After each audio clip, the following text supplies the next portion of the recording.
Now, we are in Greater Noida, and to get some more perspective about the IT industry, we're now being joined by none other than Sudhir Singh. He is the MD and CEO of the company. Mr. Singh, thanks so much for joining in. It's a pleasure to have you here. My pleasure. It's good to be here. You held the Investor Day yesterday, and it was one of the most important ones. And firstly, thanks so much for inviting us in this huge campus, 25 acres here in Greater Noida. I've had the chance to look around, and it's a beautiful facility. We'll talk a little bit more about it, also show our viewers a bit. But as you go across this vision that you set for the company going into the next 4 to 5 years, you've given a big target or big vision or goal of $5 billion in terms of revenue. Talk us through that a little bit. You're currently at $2.4 billion and an ambitious target at a time where there's a lot of disruption in the IT industry. What gives you that confidence? Well, it's for starters, it's not terribly ambitious. All that we're saying is that we will continue the growth rate that we've been on for the last 9 years. This is just an extension of the growth rate that we've carved out for a decade. We aren't talking about going over and above and beyond it. We're just talking of maintaining it, though we'd be disappointed if we can't figure out a way at some point in time of pivoting that line upwards and accelerating the growth. So at this point in time, all we said yesterday was we have a run rate of $2.5 billion. All that we said yesterday was if all we do over the next 4 years is one acquisition of about $500 odd million, and just maintain the rate that we've been on, we should, by FY30, be a $5 billion organization on an ongoing basis. So that's the contention. The confidence comes from the order book that's locked in. The confidence comes from an execution track record that's been second to none. The confidence comes from the fact that we aren't just talking about AI. Everything that we talk about when we say execution, getting things done, did get translated. And you did hear it yesterday in the investor call as well. Yeah. The one thing, and because, I wanted to show our viewers also what you've developed as well. So it's a good time to get into the golf cart, just show viewers about the campus, show what the strength is about. And as we go across, because there's a very important conversation that you also spoke about yesterday, and that was about how the company has been acquisition friendly. You've never failed an acquisition. And you spoke about the 5 acquisitions that you've had. As we go through, of course, the beautiful campus, talk us through where does that confidence come from as well? Because that's a strategy that you expect to continue going forward as well. Well, it's a mix of strategy and tactics both. There are 2 things that have marked out our approach towards acquisitions, and both of those approaches have been very contrarian. Number one, when it comes to acquiring an asset, as we said yesterday, the contrarian approach comes from the fact that we never acquire a firm that is also being very actively solicited or assessed by any other organization. What that allows us to do is to do a very detailed due diligence, in person meet all the key clients, insist on meeting every member of the client services or the sales team. So that approach has worked for us, as you rightly said, over the last 5 acquisitions over the last nearly 10 years. The second thing that's marked us out has been our approach, again, a contrarian approach when it comes to acquisitions, to the way in which we do drive the integration. The integration does not rest on the leader or the top 2 leaders of the organizations that we acquire to make it successful. We insist, once we consummate an acquisition, we insist that the number 1 and the number 2 leader of the organization do step away and that our leaders run. And that's a big so that's change where that it comes from. I also just want to talk about the surrounding as well, because you spoke about how this garden is very close to you as part of the 25-acre campus as well. If you can show a little bit of the garden too, because you spoke about, and I think the CFO spoke about, they have a gym, you have a pool here as well, but this garden is very close to you. What is about the space that you like the most? Well, we call it the secret garden, and as the cart moves around, you'll get a sense of this. This is the garden where you will see a Navgrah, as per Vastu, that's been created. This is the place where actually, when I joined about a decade back, the founder of the firm used to sit, and we used to have reading sessions somewhere around here. Yes, correct. As we continue along this route, to the left, you will find the place where, and I suspect that's one of the very few places across Delhi, where we do grow tulips. And I said this yesterday, if you want to understand the capabilities of an organization, you can invite management teams, they can walk into a room, they'll walk you through it. But if you want to understand the soul of an organization, you do need to come back to where they're anchored. For us, all of us, all 45,000 of us across the world, the center point is this 25-acre campus. We've always maintained that we believe it's the finest technology campus in all of North India. Yeah. You rightly said. You talked about a cricket field that's coming up right now. There's a tulip garden. If you were here 4 months back, you would have seen to the left. Yeah. Swimming pools, auditoriums, amphitheaters, a guest house for employees. We do it all. Do it all. I also, before, because I want to ask you a lot more about acquisitions as well, but this cricket field also, because you have sports also is something that's very close to your heart as well. You make a lot of sports analogies also when you're speaking to investors, speaking to shareholders as well. Why is it so crucial for you to emphasize this with impact, and also, because of what is visible in this campus as well as we go across this huge field? What is that expectation, those learnings from sports that you want to apply in business then that employees can be helped with? I think there are a few things that you're right. I use sporting analogies. I use analogies from the army because that's where my father used to work. And we fundamentally talk about what makes us different. We say it's execution. And we always say that execution is the simple art of getting things done. It is not the intricate art of coming back with excuses around why you could not get things done. Yeah. It's the goal that matters, and I think sports teaches you that, right? At the end of the day, if you had a fantastic cricket match and if you've lost, there's no point sitting around and commending each other on a loss. So a lot of it comes from that, and a lot of it also comes, as you would have seen yesterday, from the initiative that we've started, which is public libraries, which again is unique to us. The thing about acquisitions, and as you highlighted that, on day one, you have that change, and it's not just the previous organization that continues as a change, but you have been successful in that. You've also guided that you want to do one more. Is there any space that you're looking at right now? Because you've spoken about healthcare as a vertical that you want to grow. But is there any space, or is there a particular acquisition that you're looking at, or is it that there's an acquisition in the near term, but you don't have a particular asset in mind right now? We don't have any asset that's cooking. We don't have any irons in the fire at this point in time. And we're honestly, given the very significant organic growth that we see ahead of us, not really desperate or hungry for an acquisition. Also, to the first part of your question, there are no white spaces that we believe that are left. Healthcare for us is growing well. It's almost $175 million business. Yeah. We suspect healthcare, even in the absence of an acquisition, is likely to go and do roaringly well on an ongoing basis. Yeah. We will keep looking out for assets as long as we find an asset that is not being very actively solicited. The valuation is reasonable, and the management team understands that we would like to step in and run it on a go-forward basis. We'll go for it. Let's also step out, because I want to show around the campus a little bit as well, because the other aspect that has been with you is the fact that, about how AI has completely reimagined the process for you. That's right. The engineering has completely been transformed by the company. You're saying that it is now a very different way that you look at when you're approaching a particular project, because AI has reimagined that. Could you just explain to us what has happened in the last 12 to 18 months since the Agentic AI come in, and how has it differentiated? How has it changed completely the way you look at new deals, the way you're approaching deals now? Sure. So for us, and this is a question that comes up very often, is AI deflationary? Is it a tailwind? And so on and so forth.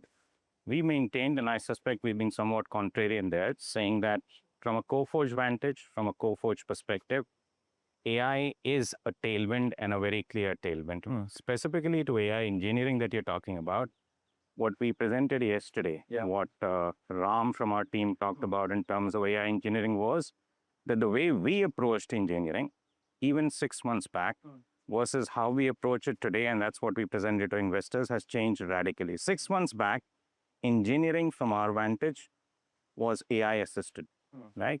We had programmers, we had the equivalent of co-pilots, and that's where the momentum was coming from. When Ram presented yesterday in the investor meet, he talked about the fact that it's now AI-led. Yes. And to your immediate question, once again, the example that he gave was the largest legacy modernization program that we're running today.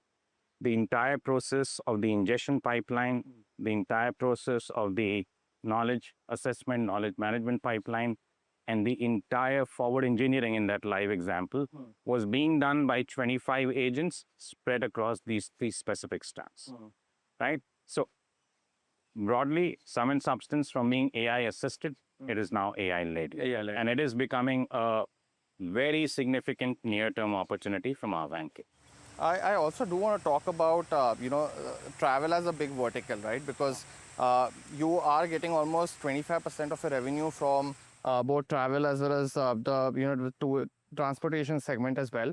Now this segment actually got impacted quite a bit because of the war, but you have been maintaining that this is actually made you a stronger version of yourself because the way you have approached these deals, because you have context. I think that was the major word used by Erica yesterday, who has the vertical also. So how are you looking at this vertical in the near to medium term? Because do you feel that there's a lot of emphasis on that big vertical there? Do you want to de-risk a little bit, or do you want to use that as a strength and move forward? Oh no, we feel extremely bullish about it, and we feel very bullish about it because anything that could have gone wrong with the travel industry over the last 12 months has gone wrong, and yet we continue to do very well, right? If you look at the travel industry, there's been massive amount of disruptions. If you look at the travel industry, there's been significant amount of cost pressure with the cost of fuel having gone down. And yet Coforge has continued to do extremely well. And the reason for that is threefold as we see it.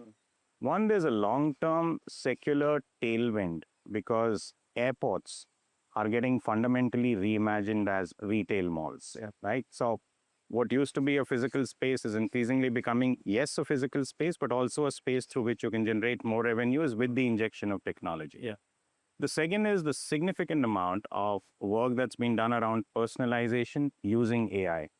And that's all being dictated by the one order, one offer framework that IATA has come up with and we presented yesterday. It's all being underlaid by the NDC standards that have been created for the organization. And the third big thing that's really started bubbling up over the last 12 months, in addition to these two, and which is why travel has been so resilient and we feel so confident about it, is the larger push post the advent of agentic AI, with the customer increasingly for hotels, for airports, for airlines, is a machine, right? It used to be an individual, but now the travel booking, the search bars are disappearing. Travel bookings are being done by agents. Agents are talking to agents. And the expansion that's happened, especially on the tech side, because of that third change, again, has been significant. So travel is not an area we want to de-risk.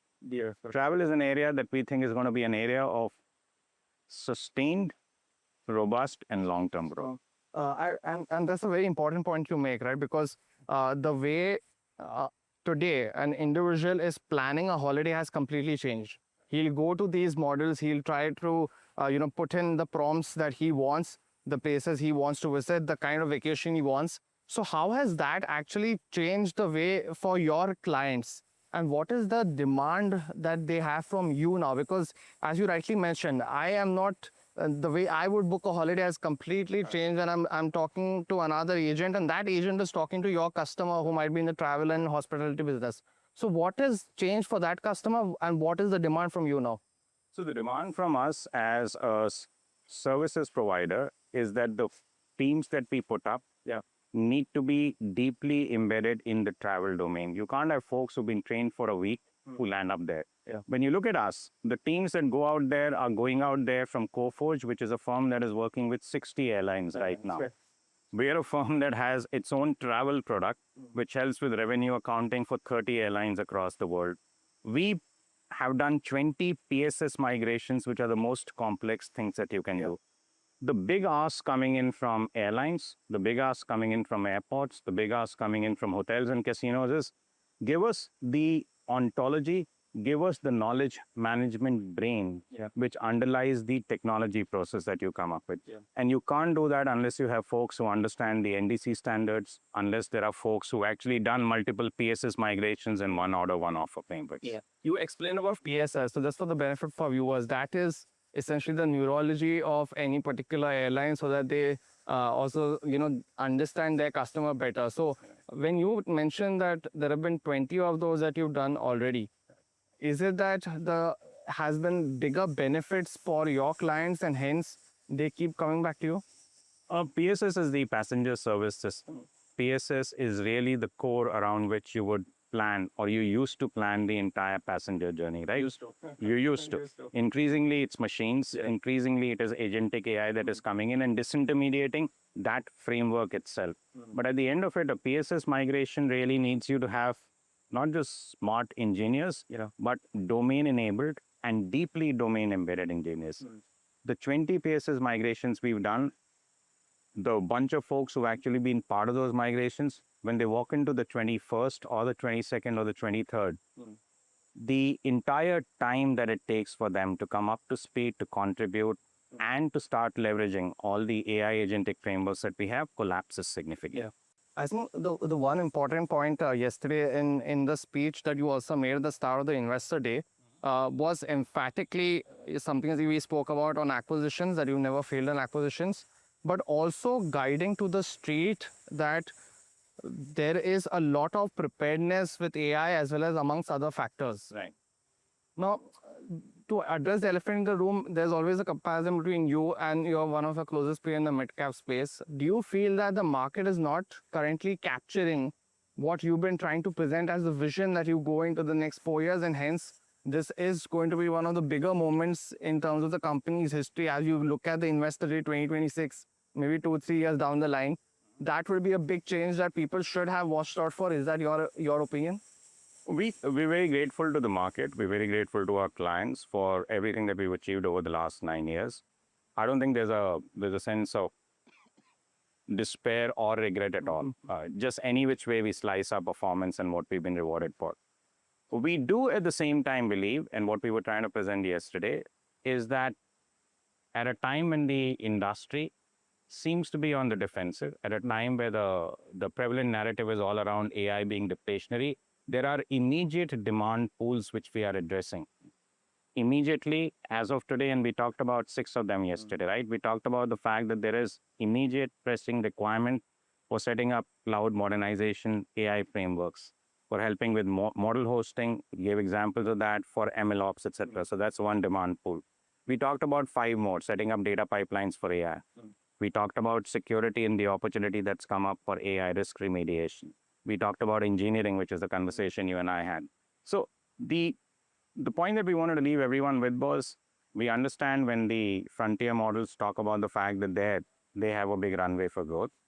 We understand when a Snowflake or a Databricks talks about expanding their pie.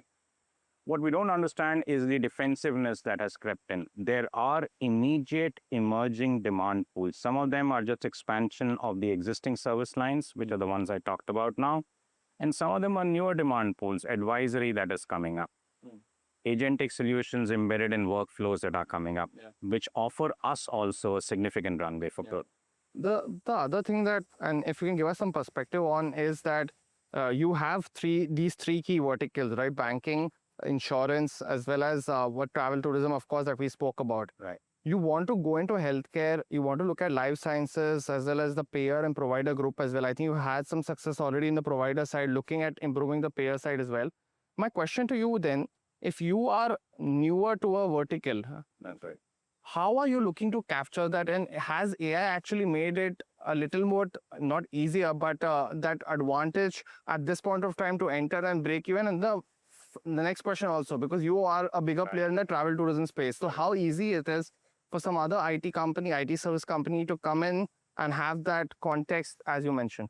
So there's nothing that stops anyone, irrespective of scale, from getting into an area. We've always believed, and we've said this for 9 years, that for a tech services provider to be a true business solution creator, the industry expertise is an absolute prerequisite. When we approach healthcare, as we're approaching, hopefully at some point in time, the high-tech space, the approach hasn't changed from everything that we've learned from and delivered in the past. I mean, if I take you back, when we started with insurance, we didn't start with all of insurance. We just focused on specialty insurance. When we started with travel, we didn't start with all of travel. We just focused on airlines and airports. That's it. The approach with healthcare has been very similar. We are focused on payers. We are focused on life sciences. We have built already a pool of what we believe is an exceptional industry SME pool that understands the processes L1 to L5.